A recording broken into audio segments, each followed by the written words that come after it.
طیبہ کے جانے والے جا کر بڑے ادب سے میرا بھی قصہ غم کہنا شہ عرب سے طیبہ کے جانے والے وجاء فرعون ومن قبله والمؤتفكات بالخاطئ فعصوا رسول ربهم فأخذهم أخذة رابية. اس سے پہلے سورہ الحاقہ کی ابتدائی آیات کی تفصیل بیان کی گئی. پہلے کہا گیا الحاقہ تو الحاقہ، حق ہونے والی، کیا حق ہونے والی. پھر کہا گیا کذبت ثمود وعاد بالقاریہ، قوم ثمود نے اور عاد نے دلوں کو ہلا دینے والے دن کی تکذیب کی. اس میں اجمال تھا. کذبت ثمود وعاد بالقاریہ، اور ثمود اور عاد ان کے ساتھ کیا حشر پیش آیا اس کو آگے اگلی آیت کی تفصیل کے ساتھ بیان کیا جا رہا ہے. اسی کو کہتے ہیں کہ اجمال تفصیل بعد الاجمال. بلاغت کی اصطلاح میں اسے تفصیل بعد الاجمال کہتے ہیں. پہلے کسی چیز کو اجمالاً بیان کیا جائے، پھر اما کے ذریعے سے اسی کی تفصیل کی جائے تاکہ وہ مضمون ذہن میں راسخ ہو جائے. ہم نے آپ کو پہلے بیان کیا کہ عاد یعرب کا سب سے پہلا بادشاہ عاد ہوا. عاد بن عوف بن رم بن سام بن نوح. اور یہ ثمود بھی دوسرے قبیلے کا بادشاہ تھا. عاد کے علامہ ابن خلدون نے جو روایت کی اپنی کتاب میں بیان کیا تاریخ ابن خلدون میں، اس میں یہ ہے کہ عاد کی عمر 1200 سال تھی اور 1000 بیویاں تھیں اور 4000 لڑکے تھے، اولاد 4000. پھر اس کی ہلاکت کی تفصیل فاما ثمود فاہلکوا بالطاغیہ واما عاد فاہلکوا بريح صرصر عاتیہ.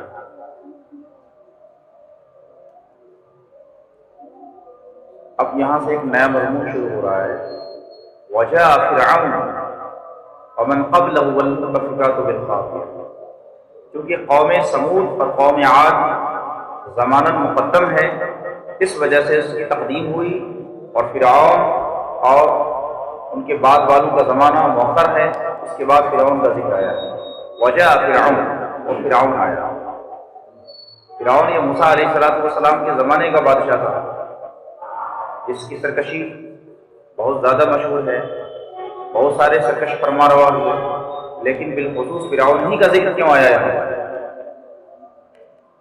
اس لیے کہ اس کی سرکشی سارے لوگوں کی سرکشی سے بڑی ہوئی. وہ اپنے کو خدا کہتا تھا اور خدائی کا دعویٰ کرتا تھا، اور جو اس کو خدا نہیں مانتا اسے ہلاک کر دیا تھا. اس کا دعویٰ تھا انا ربکم الاعلی. فرعون کہتا تھا میں ہی تمہارا سب سے بڑا رب ہوں. موسیٰ علیہ السلام کو ان کے مقابلے میں بھیجا گیا. فرعون اور قوم بنی اسرائیل، فرعون اور ان کے ساتھ جتنے تھے سب کو انہوں نے زیر کر دیا. فرعون آیا ومن قبلہ، اور جو ان سے پہلے، والمؤتفکات بالخاطئہ. فرعون اور اس سے پہلے کے لوگ اور الٹنے والی بستیاں خطا لائے. خطا لائے کا مطلب کیا ہوا؟ فرعون اور ان سے پہلے کے جو لوگ تھے وہ اور پھر الٹنے والی بستیاں، ان کے لوگ سرکشی کے مرتکب ہو گئے، معاصی کا ارتکاب ہو گیا. جاء بالخاطیہ، الخاطیہ مراد ہے الخطا وفعلة الخاطئ، أي جاء إنهم أتوا بالفعلة الخاطئة. مؤتفق اعتکاف کا معنی ہوتا ہے انقلاب، اعتکف انقلب، اعتفقت السفینہ انقلبت السفینہ، افق یافق افقا اس کا معنی ہوتا ہے قلب، کسی کو بدلنا، الٹ دینا، تقلیب کے معنی میں آتا ہے۔ انا یؤفکون کہاں اوندھے جاتے ہیں، یعنی کہاں پلٹائے جاتے ہیں، یہ مطلب ہے۔ والمؤتفقات بالخاطئہ، یہاں سے مؤتفقات سے مراد ہے وہ قوم لوط کی جو بستیاں تھیں، قوم ہود کی، قوم لوط کی جو بستیاں تھیں جن پر اللہ تعالیٰ کا عذاب آیا اور پوری بستی کو پلٹ دیا گیا۔ قوم لوط کی بستی کو پلٹا کہ نہیں، فجعل عالیہا سافلہا وامطرنا علیہا حجارۃ من سجیل، یہی فعصوا رسول ربهم فاخذهم اخذۃ رابیہ، تو ان لوگوں نے اپنے رسول کی نافرمانی کی، ان ساری قوموں نے نافرمانی کی۔ فعصوا رسول ربهم، اب یہاں پہ رسول تو واحد استعمال کیا گیا ہے، لیکن جب رسول کی اضافت ہو گئی یہاں پر عصوا رسول ربهم جمع کی طرف، تو پھر یہاں پہ انقسام الاحاد علی الاحاد مراد ہوا، یہاں مقابلۃ الجمع بالجمع، عصوا جمع کا صیغہ لایا، پھر ربهم میں جمع کی ضمیر ہے، تو یہاں مقابلۃ الجمع بالجمع ہے، اور اسی سے انقسام الاحاد علی الاحاد مراد ہوگا، یعنی ان تمام قوموں نے اپنے اپنے رسولوں کی نافرمانی۔ تو اب یہاں واحد سے یہ نہیں ہے کہ صرف ایک ہی رسول مراد ہے۔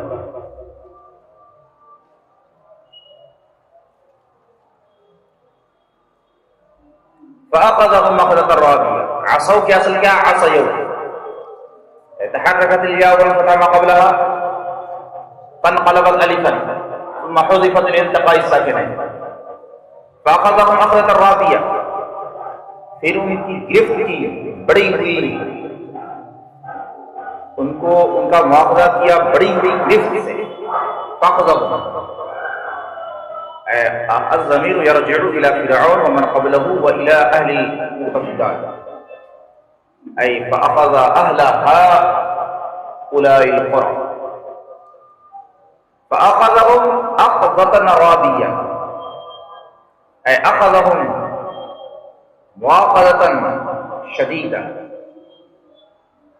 رابیہ کا معنی کیا ہے، ربا یربو ربا معناه زاد وکثر، اسی سے ربا ہے، الفضل الذي يأخذه آكل الربا، اسی سے ربا آیا ہے۔ ربا کا اصلی معنی لغوی معنی کیا ہے، بڑھنا، جو پوچھو اس کو بتایا کرو۔ ربا یربو ربن سے اس کا معنی ہے بڑھنا۔ رابی اصل میں رابطن تھا، واو کسرے کے بعد طرف میں واقع ہوا تو اس کو یا سے بدل دیا گیا، جیسا عاتیہ کو عاتبہ تھا اس کو عاتیہ بنایا گیا، واو کسرے کے بعد طرف میں واقع ہونے کی وجہ سے اس کو یا سے بدلا گیا۔ اخذهم اخذة شدیدہ وزائدة فی الشدہ، یہ معنی ہے ایسی گرفت کی جو شدت میں بڑی ہوئی۔ انا لما طغى الماء حملناكم في الجارية، بے شک اب حملنا انا کا جو تعلق ہے وہ حملنا سے، جب پانی نے سرکشی کی، بے شک ہم نے تمہیں اٹھایا کشتی، حملنا اے رفعنا في الجارية، والجارية وأراد بالجارية السفينة لأنها تجري على الماء، جاریہ کو جاریہ سے کہتے ہیں، پانی میں وہ چلتی ہے کشتی، تو کشتی کا ایک گانا جاریہ بھی ہے۔ لما طغى الماء، طغى طغى کا معنی کیا ہے، اذا جاوز الحد، حد سے تجاوز کر جائے اسے طغى بولتے ہیں، اور اسی سے طاغن ہے، اسی کی جمع طغات ہے۔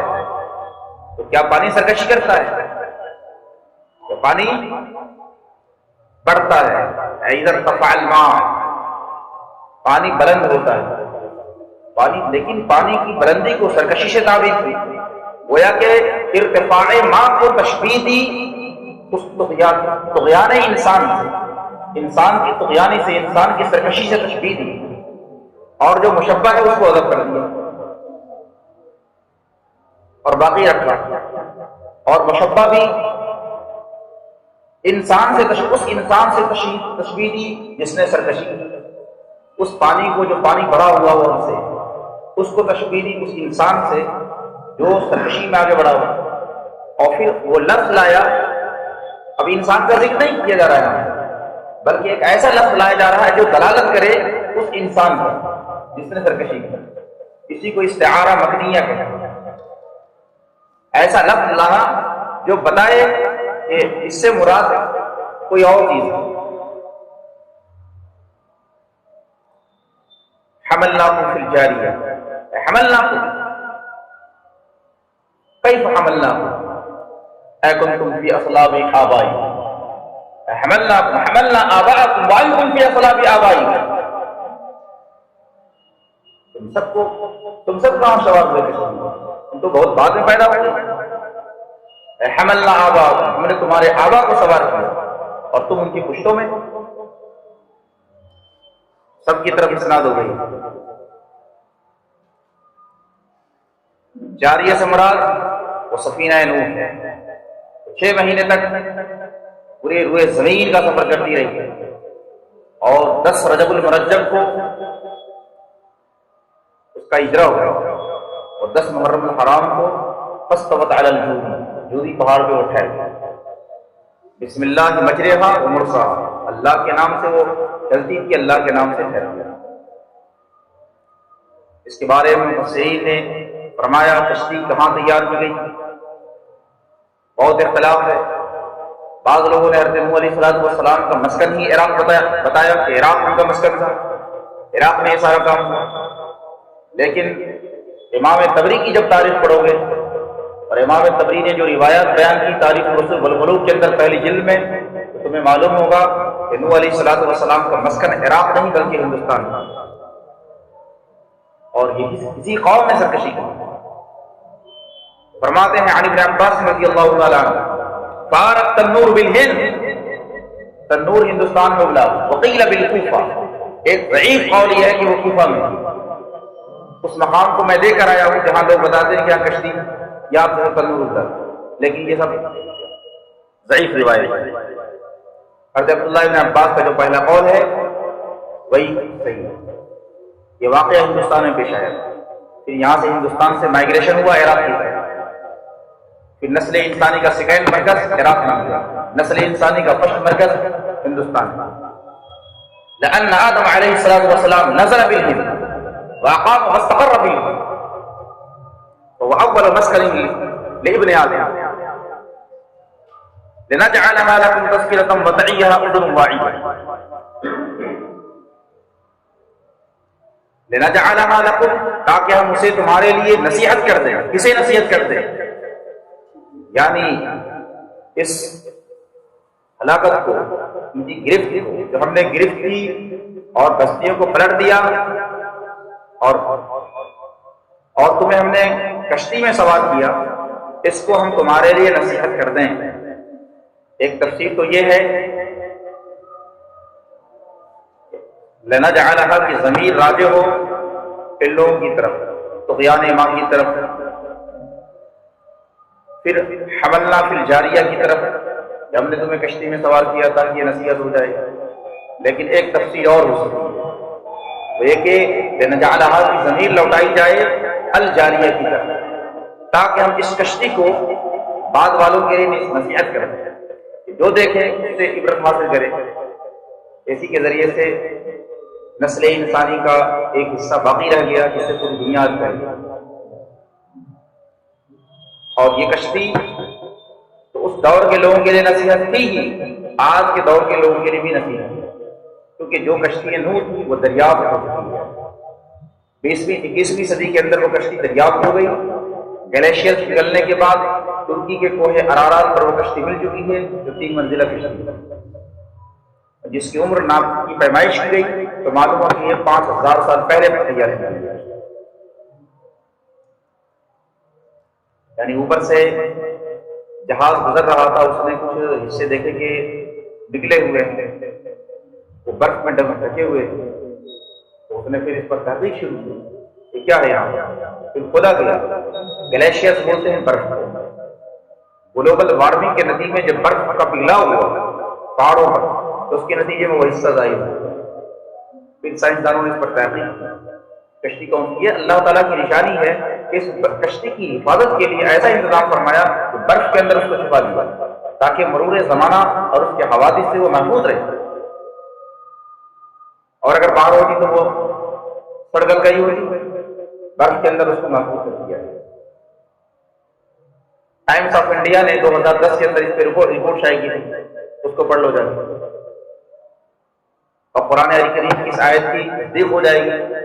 کشتی نوح کے بارے میں اللہ فرماتا ہے فَنَجَّيْنَاهُ وَأَصْحَابَ السَّفِينَةِ وَجَعَلْنَاهَا آيَةً لِلْعَالَمِينَ، ہم نے نوح کو نجات دی اور کشتی والوں کو نجات دی۔ وَجَعَلْنَاهَا اے وَجَعَلْنَا هَذِهِ السَّفِينَةَ آيَةً لِلْعَالَمِينَ، پوری دنیا کے لوگوں کے لیے اس کو نشانی کر دی۔ پوری دنیا کے لیے نشانی کب ہوگی؟ جب وہ باقی رہے گی بعد تک، اور اسی کا ذکر شاید میں بھی ہے لِنَجْعَلَهَا تَذْكِرَةً، تاکہ ہم اسے تمہارے لیے نصیحت کرتے ہیں۔ وَتَعِيَهَا أُذُنٌ وَاعِيَةٌ، اور محفوظ رکھنے والے کان اس سے محفوظ رکھیں، وہ کان اسے محفوظ رکھے جو سن کر محفوظ رکھتا ہے۔ وَعِيَهَا أَيْ تَحْفَظَهَا لِكُلِّ مَا تَقُولُ أُذُنٌ وَاعِيَةٌ، أُذُنٌ جمعها آذان، واعیہ اے وعا یعی حفظ، اے وعیت اے حفظت، وأوعیت اے جعلت الشیء فی الوعاء، کسی چیز کو خود محفوظ رکھنا اس کو وعی بولتے ہیں، اور ایعاء بولتے ہیں کسی دوسری چیز میں محفوظ رکھنا۔ اب یہاں سوال یہ پیدا ہوتا ہے کہ عذر واحد کا صیغہ کیوں استعمال کیا، جبکہ یہاں تو آذان ہے کثیر، وتعیہ آذان واعیہ ہونا چاہیے۔ وہ تو ٹھیک ہے مؤنث لانا چاہیے کہ مؤنث سماعی ہے عذر، لیکن جمع ہونا چاہیے آذان، تو واحد لانے میں اشعار ہے اور اس طرف اشارہ ہے کہ بہت کم ایسے کام ہوں گے جو سن کر محفوظ رکھیں گے۔ یہ قلت فہم کو، قلت اتعاظ کو، قلت تذکر کو بتانا ہے کہ بہت کم لوگ اس سے نصیحت حاصل کریں گے۔ وَتَعِيَّهَا أُذُنٌ وَاعِيَةٌ فَإِذَا نُفِخَ فِي الصُّورِ نَفْخَةٌ وَاحِدَةٌ، پھر جب سور پھونکا جائے گا نفخۃ واحدہ، نفخۃ واحدہ یعنی دفعۃ واحدہ، ایک بار سور 2 مرتبہ پھونکا جائے گا۔ ایک بار جب سور پھونکا جائے گا تو سارے لوگ بے ہوش ہو کے ختم ہو جائیں گے، وہ نفخہ اولا ہوگا، اور نفخہ ثانیہ کے اندر پھر سارے لوگ زندہ ہو جائیں گے، پھر حساب و کتاب ہوگا۔ فَإِذَا نُفِخَ فِي الصُّورِ، جب سور میں پھونکا جائے گا نفخۃ واحدہ،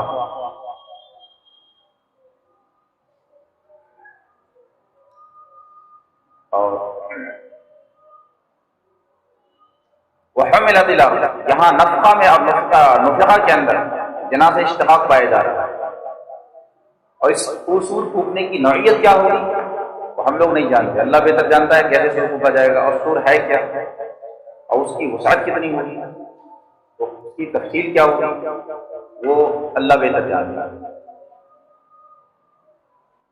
وَحُمِلَتِ الْأَرْضُ وَالْجِبَالُ فَدُكَّتَا دَكَّةً وَاحِدَةً، اور زمین اور پہاڑ کو اٹھا دیا جائے گا، اُخْلِعَتِ الْأَرْضُ وَالْجِبَالُ مِن مَّكَانِهِمَا، یہ دونوں اپنی جگہوں سے اٹھا دیے جائیں گے اور انہیں یکبارگی پاش کر دیا جائے گا۔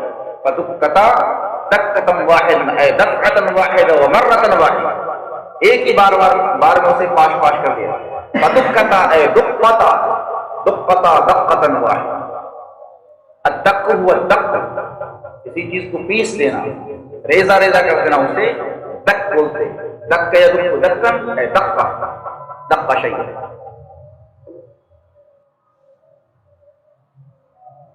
دقۃ واحدہ یہ مفعول مطلق ہوا۔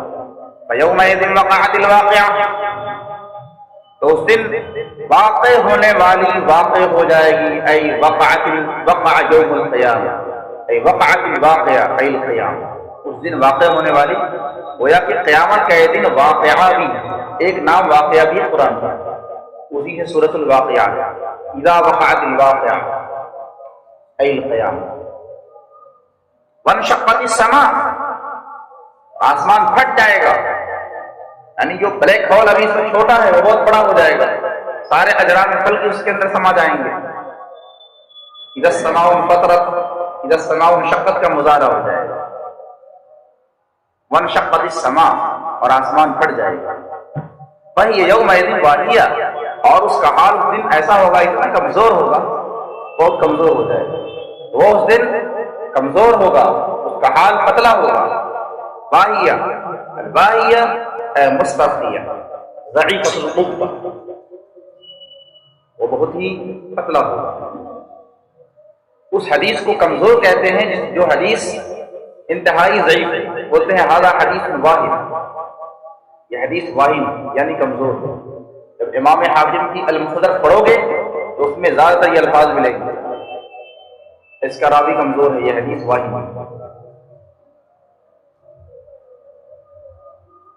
والملک علی ارجائها، جب آسمان پھٹ جائے گا تو فرشتے جو آسمانوں پر مقرر ہیں وہ کہاں چلے جائیں گے؟ اب وہ آسمان کے کناروں میں پہنچ جائیں گے۔ والملک علی نواحیها واطرافها، آسمان کے کنارے اور آسمان کی جوانی میں وہ فرشتے چلے آئیں گے، پھر وہاں سے زمین پہ اتر جائیں گے اور زمین کا احاطہ کریں گے۔ والملک علی ارجائها اے علی اطراف السماء ونواحیها وجوانبها، اور الملک کے اندر جو الف-لام ہے وہ استغراق کے لیے یا اس عہد معہود کے لیے ہے جو آسمان میں جو فرشتے ہیں، خاص متعین فرشتے مراد ہیں جو آسمان کے اندر ہیں۔ وَيَحْمِلُ عَرْشَ رَبِّكَ، اور ارجا کی، ارجا یہ جمع ہے رجا کی، اور اس کی اصل ہے ارجاء واو کے ساتھ، لیکن اس واو کو جو طرف میں الف کے بعد واقع ہے اس کو حمزہ سے بدل دیا گیا تو ارجا ہو گیا۔ یہ امتحان میں کبھی بھی آ سکتا ہے آپ کو کہ ارجا کی اصل بتائیے، تو یہ جمع ہے رجا کی اور اس کی اصل ہے ارجاء واو کے ساتھ۔ وَيَحْمِلُ عَرْشَ رَبِّكَ فَوْقَهُمْ يَوْمَئِذٍ ثَمَانِيَةٌ، اے ثمانیۃ ملائکہ، ثمانیہ سے مراد ہے اے ثمانی ملائکہ، اور اس دن تیرے رب کا عرش اپنے اوپر 8 فرشتے اٹھائے ہوئے ہوں گے۔ ثمانیہ سے مراد ملائکہ 8 فرشتے مراد ہیں، یا تو 8 فرشتوں کی جماعت پوری مراد ہے، اس میں بھی مفسرین کا اختلاف ہے۔ بعض لوگوں نے یہ کہا کہ اس وقت 4 فرشتے عرش اٹھائے ہوئے ہیں، لیکن اس دن 4 کا اور اضافہ کیا جائے گا اور 8 فرشتے عرش کو اٹھائیں گے۔ اور عرش کتنا بڑا ہے، اس کی وسعت کتنی ہے، یہ آپ کو اندازہ نہیں ہو سکتا۔ اس کی کرسی کا عالم یہ ہے وسع کرسیہ السماوات والارض، اس کے عرش کا عالم کیا ہے؟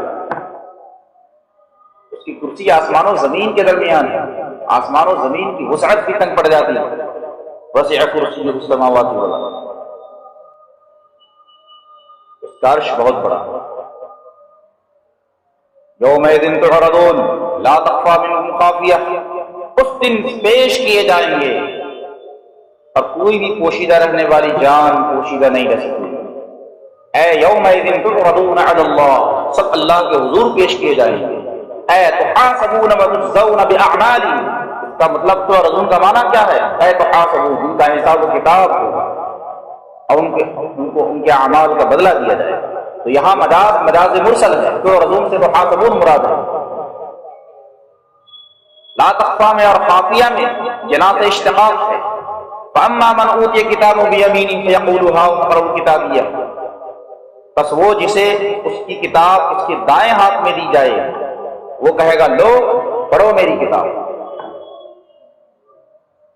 اور جس کو بائیں ہاتھ میں دی جائے گی تو وہ کہے گا کاش یہ کتاب میرے ہاتھ میں دی ہی نہیں جاتی اور اس سے پہلے میں مر گیا ہوتا۔ اب یہ دیکھیے، فَأَمَّا مَنْ أُوتِيَ كِتَابَهُ بِيَمِينِهِ، زمین ضد الشمال، اس میں ایک لفظ ہے ہاؤم. ہاؤم کیا ہے؟ ہاؤم اس میں فعل ہے جو امر کے معنی میں ہے. جیسے ہیہاتا فعل کبھی اس میں فعل ماضی کے معنی میں ہوتا ہے، کبھی امر کے معنی میں، مستقبل کے معنی میں ہوتا ہے، اور یہاں پر مستقبل کا معنی ہے ہاؤم. اور یہ جمع ہے ہا کی. ہا واحد مذکر کے لیے، اور ہا ایک کسرے کے ساتھ واحد مؤنث کے لیے. خذ کے معنی میں خذ خذی، اور ہاؤما تثنیہ کے لیے، اور ہاؤن جمع کے لیے مؤنث کا صیغہ، اور ہاؤم یہ جمع مذکر کے لیے. سمجھ میں آیا؟ ہا مذکر کے لیے، ہائے مؤنث کے لیے، خذی کے معنی میں. اسی طرح ہاؤما تثنیہ کے لیے، ہاؤم جمع مذکر کے لیے، اور ہاؤن جمع مؤنث کے لیے. اس میں فعل ہے، اور اس کو یاد رکھو. اس کی تفصیل ملے گی نہیں کتابوں میں تمہیں. اقرؤ کتابیہ، میری کتاب پڑھو. انی ظننت انی ملاق حسابیہ، بے شک میرا یقین تھا کہ میں اپنے حساب سے ملاقات کروں گا، یعنی میرا حساب کتاب ہوگا. وہو فی عیشۃ راضیہ، تو مومن تو اس طرح کی بات کہیں گے کہ مجھے یقین تھا کہ میرا سامنا حساب و کتاب سے ہوگا. فہو فی عیشۃ راضیہ، تو وہ پسندیدہ عیش میں ہوں گے. تو یہاں راضیہ مرضیہ کے معنی میں، اس میں مفعول کے معنی میں. راضیہ اس میں فاعل کے معنی میں نہیں ہے، اور کبھی اس میں فاعل مفعول کے معنی میں ہوتا ہے جیسے یہاں پر ہے، اور کبھی اس میں مفعول اس میں فاعل کے معنی میں ہوتا ہے، جیسے اللہ نے فرمایا سترم محجورا. سترم محجورا قرآن نے فرمایا، وہاں سترم محجورا سے کیا مراد؟ یا مستورہ فرمایا، حجابا مستورہ. حجابا مستورہ سے حجابا ساترہ مراد ہے. تو یہاں اس میں مفعول اس میں فاعل کے معنی میں. راضیہ اصل میں راضیۃ فی جنت عالیہ، بلند باغ میں. قطوفها دانیہ، اس کی شاخیں جھکی ہوئی ہوں گی. قطوف جمع قطف، والقطف ما یجتنى وما یقطف من الثمار، جو توڑا جائے، اور اس کا مصدر القطف. دانیہ اصلہ دانبہ، ابدلت الواو یاء لأنها وقعت متطرفة بعد الكسرة. کلوا واشربوا ہنیئا بما اسلفتم فی الایام الخالیہ، کھاؤ اور پیو. ہنیئن کا معنی مزے لے کر، خوب مزے سے کھاؤ. کیوں؟ بما اسلفتم، اس کے سبب جو تم نے گزشتہ دنوں میں آگے بھیجا. اے ما قدمتم من الاعمال الصالحہ فی الایام الخالیہ السابقہ الماضیہ. کلوا واشربوا ہنیئا، کھاؤ اور پیو. دونوں کی صفت لائی جائے. اصل میں ہنیئن جو صفت ہے وہ معقول و مشروب کی صفت ہے، نہ کہ عقل اور شرب کی صفت ہے. تو یہاں مراد یہاں پر ایک محذوف معنی جو مقدر مانا جائے گا، اے کلوا واشربوا عقلا ہنیئا وشربا ہنیئا. کیونکہ ہنیئن دراصل جو صفت ہے وہ عقل و شرب کی نہیں ہے، بلکہ عقل و شرب سے جو اس میں مفعول آتا ہے اس کی صفت ہے یہ. تو یہاں اصل ہے کلوا واشربوا عقلا وشربا ہنیئا. اب آپ سوال کرو گے کہ ایک ہی دو فعلوں کا ایک صفت کیسے آ گیا؟ تو یہاں پر چونکہ اس مصدر کے اندر اتنی وسعت گنجائش ہوتی ہے کہ دونوں کی طرف اس کی اصناف کی جا سکتی ہے. اس کے اندر تذکیر کی بھی اور تعریف کی جو گنجائش ہوتی ہے تو اصناف کی بھی گنجائش ہے. وَأَمَّا مَنْ أُوتِيَ الْكِتَابَ بِشِمَالِهِ، اور جسے اسی کتاب بائیں ہاتھ میں دی جائے تو وہ کہے گا کاش مجھے میری کتاب نہیں دی گئی ہوتی. وَلَمْ أَدْرِ مَا حِسَابِيَهْ، اور میں جانتا ہی نہیں کہ میرا حساب کیا ہے. اور ہر جگہ اس میں ہائے سکتا ہے. یا لیتہا کانت القاضیہ، کاش موت ہی میرا فیصلہ کر چکی ہوتی. یا لیتہا الضمیر یرجع الی الموت او الی الموتى.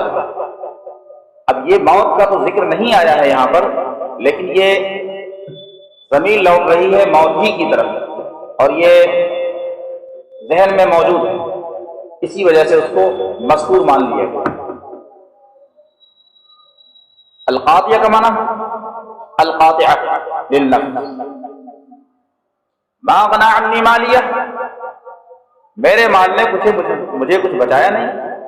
ہلک عنی سلطانیہ، میرا سارا زور جاتا رہا۔ ہلک عنی سلطانیہ، السلطان و التسلط علی الناس، تو لوگوں پر ہمارا تسلط کا وسط ختم ہو گیا۔ خذوہ فغلوہ، اب اللہ فرمائے گا خذوہ، اسے پکڑو جہنم میں لے آنے کے لیے، فغلوہ، اور اسی گلے میں ٹوق ڈال دو۔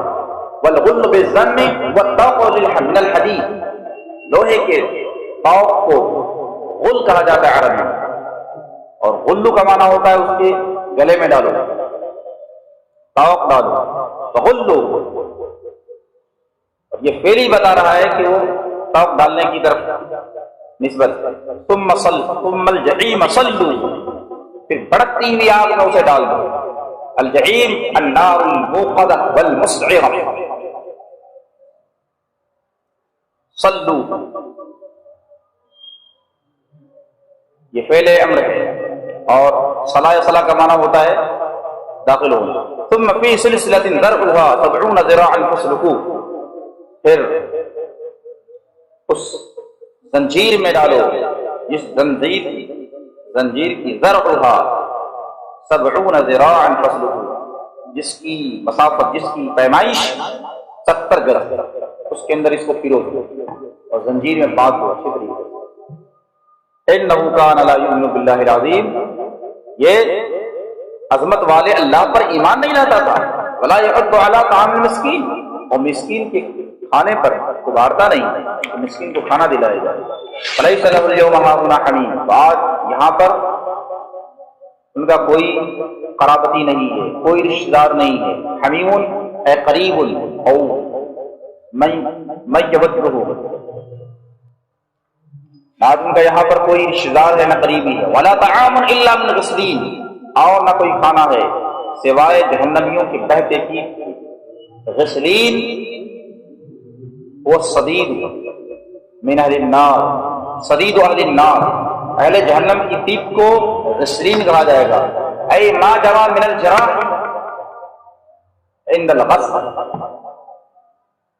جب کسی چیز کو دھویا جائے اس پر جو بہے تو اس کو غسلین کہا جاتا ہے۔ لا یأکل الا الخاطئون، خطاوار ہی اس کو کھائیں گے۔ فلا اقسم وتبصرون وما لا تبصرون، تو قسم ہے اس کی جسے تم دیکھتے ہو جسے تم نہیں دیکھتے ہو، یہاں لا زائدہ ہے، اے اقسم وما تبصرون وما لا تبصرون، اور لا زائدہ ہے تاکید کلام کے لیے۔ انہ لقول رسول کریم، بے شک عظمت والے رسول کا کلام۔ اے عازم مدینہ جا کر نبی سے کہنا، سوزے غم علم سے اب جل رہا ہے سینہ۔